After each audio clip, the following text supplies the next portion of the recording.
اعوذ باللہ من الشیطان الرجیم بسم اللہ الرحمن الرحیم الحمد للہ رب العالمین والصلاة والسلام علی مولانا ابی القاسم محمد وآلہ الطیبین الطاہرین المعصومین۔ دوستو، ہم نے آپ کی خدمت میں نص اور ظاہر کے بارے میں کچھ مطالب پیش کیے تھے کہ نص کسے کہتے ہیں اور ظاہر سے مراد کیا ہے۔ ہم نے بتایا تھا آپ کی خدمت میں کہ وہ لفظ جو ایک معنی پر دلالت کرے اور کسی دوسرے معنی پر اس کی دلالت کا احتمال نہ ہو تو ایسے لفظ کو نص کہا جاتا ہے، اور ظاہر ایسا لفظ ہے کہ جو ایک سے زیادہ معنی پر دلالت کرتا ہے لیکن ایک معنی کے اوپر اس کی دلالت زیادہ قوی ہوتی ہے۔ آج کی ہماری گفتگو ہے نص کی جانچ پڑتال کے بارے میں۔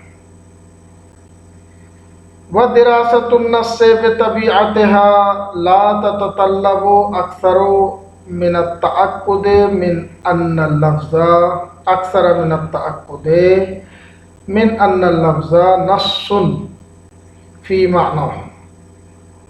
واضح ہے کہ جب نص میں ایک معنی سے زیادہ کا احتمال نہیں ہوتا ہے تو اس میں زیادہ جانچ پڑتال کی بھی ضرورت نہیں ہوتی ہے۔ جانچ پڑتال وہاں پہ ہوتی ہے جہاں زیادہ معنی کا احتمال ہوتا ہے۔ فرما رہے ہیں کہ نص کی تحقیق، جانچ پڑتال طبعی طور پر زیادہ تعقد کی محتاج نہیں ہوتی ہے، زیادہ تعقد طلب نہیں کرتی ہے، زیادہ زحمت اور اطمینان حاصل کرنا طلب نہیں کرتی ہے، بلکہ اطمینان پہلے سے ہی ہوتا ہے۔ کس بات کا؟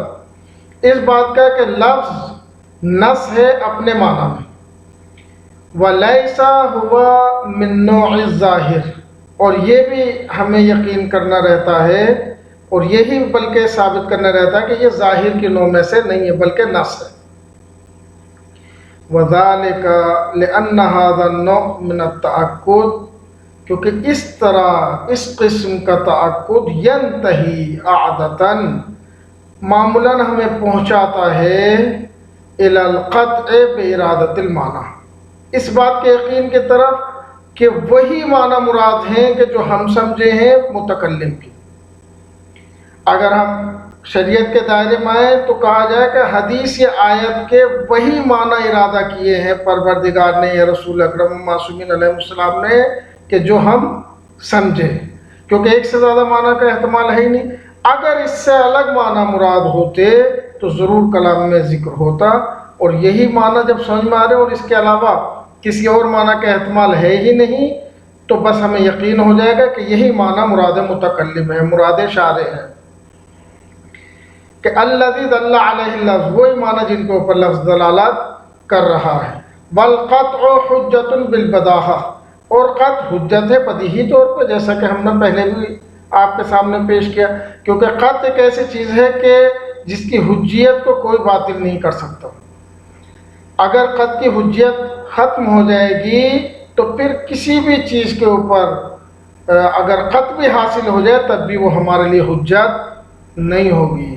یہ بہت اہم مسئلہ ہے، کما تقدم، جیسا کہ پہلے گزر چکا ہے۔ مثالہ، اس کی مثال من القرآن الکریم، قرآن کریم سے۔ والذین یرمون المحصنات ثم لم یأتوا بأربعة شہداء فاجلدوہم 80 جلدہ ولا تقبلوا لهم شہادة ابدا وأولئک هم الفاسقون۔ فرما رہے ہیں کہ جو لوگ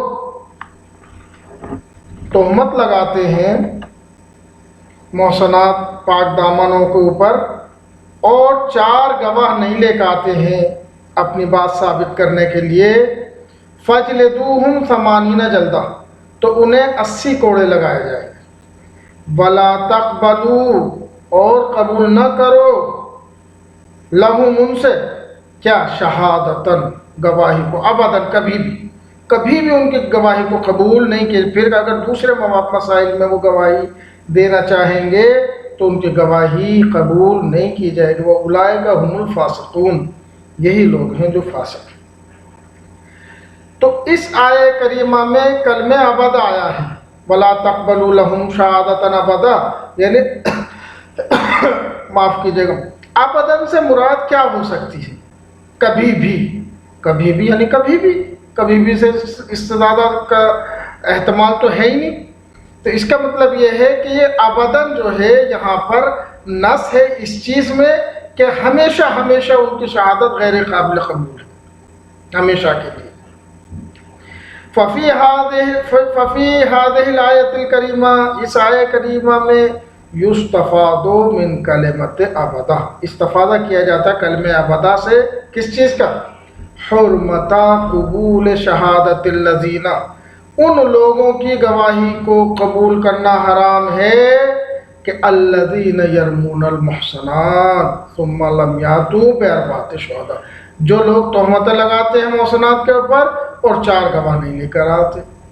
تو یہ حرمت کون سی ہے؟ حرمتاً مؤبدہ، یہ حرمت ہمیشہ ہمیشہ کی حرمت ہے ان کی شہادت اور گواہی کے قبول کرنے کی. کیوں؟ وَذَلِكَ لِإِنْحِصَارِ كَلِمَةِ أَبَدًا فِي الدَّلَالَةِ عَلَى التَّعْبِيد، کیونکہ کلمہ ابدا جو ہے یہ منحصر ہے صرف اس معنی میں کہ اس کی دلالت ابد کے لیے ہوتی ہے، ہمیشہ کے لیے ہوتی ہے، استمرار کے لیے ہوتی ہے.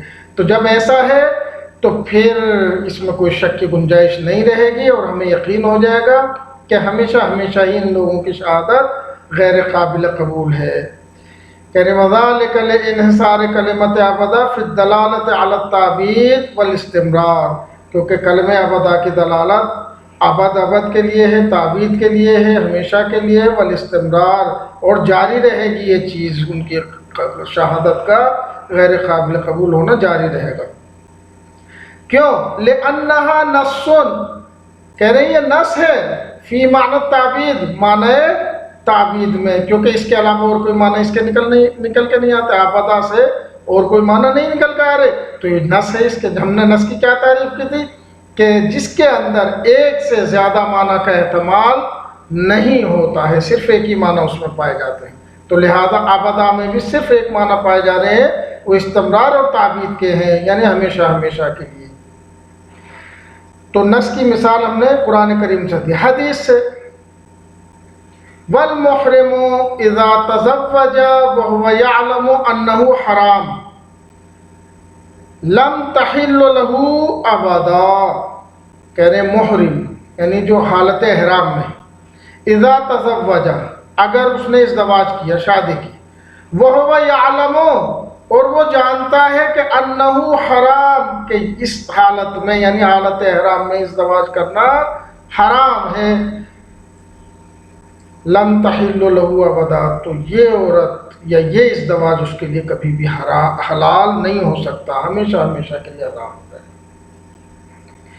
ففی هذه الروایت الشریفہ ایضا، اس روایت شریفہ میں بھی ینتہی پہنچتے ہیں الی استمرار عدم حلیت المرأۃ علی المحرم الذی تزوج فی حالت احرام، ہم پہنچتے ہیں اس بات کی طرف کہ مستمر ہے عدم حلیت عورت کی، یعنی عورت حلال نہیں ہو سکتی ہے کبھی بھی، دائماً جاری رہے گا یہ عدم حلیت، علی المحرم، محرم کے اوپر، الذی تزوجہ فی حالت احرام ہی، وہ محرم کہ جس نے ازدواج کیا ہے احرام کی حالت میں.